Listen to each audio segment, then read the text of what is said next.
My parents live in the same town that we do, and every once in a while, we need their help driving our kids around. My husband and I, we both work full-time jobs, and our kids are involved in a number of activities, but neither of them can drive yet. So instead of summoning an Uber, we request a Gruber. What in the world is a Gruber, you might ask? Well, you see, when Grandpa picks up your school and Ubers you to soccer practice or pep band, that, my friends, is a Gruber. We joke about the title, but hear me out. It makes my heart sing to know that someone can help pick my kids up. If I was given the choice between someone who would give me an elaborate gift and someone who would offer the act of service of driving my kids around, I will take the Gruber ride any day.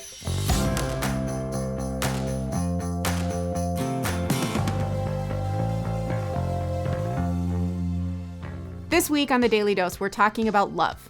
Specifically, the 5 love languages, which is one author's way of describing different ways we experience love. It's meant to help us think about other people in our lives as well. How can we most effectively share love with them? Because love is important. Gary Chapman, the book's author, suggests that love is a choice. It doesn't just happen. We have to work really hard at love. And we have to understand the type of love that our kids or our partner respond to best.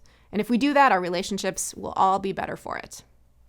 In the Bible, in the book of John, chapter 13, we hear this unique story about Jesus washing the disciples' feet.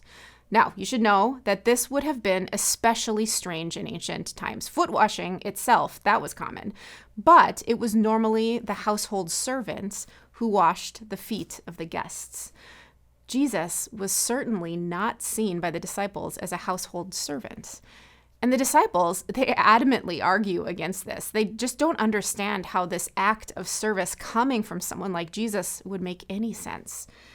In verse 13, Jesus says, "You call me teacher and Lord, and rightly so, for that is what I am."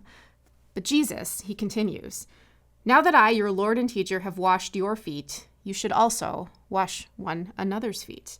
I have set you an example that you should do as I have done for you. Very truly, I tell you, no servant is greater than his master, nor is a messenger greater than the one who sent him." See, Jesus is reminding us that all of us are capable of serving other people. It's not reserved for certain individuals. So now let's look at the love language called acts of service. It might not make sense to you that something like mowing the lawn, picking up the kids, or sweeping out the garage are equated with love. But to some people, that truly fills their love tank. Or maybe it's a matter of doing these acts of service together. Jesus didn't suggest that one person be delegated to wash everyone's feet. He said you should wash one another's feet. Maybe arranging a way for you to volunteer together as a family would signal love to your spouse. I know for me, this is a really important love language. Thoughtful acts that make my day-to-day life easier actually make it more meaningful.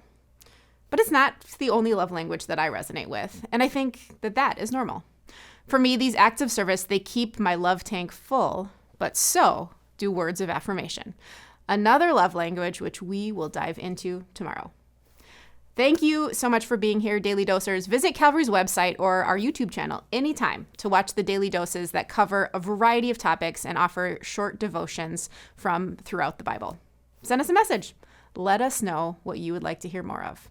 Thanks again for being here. We'll see you next time.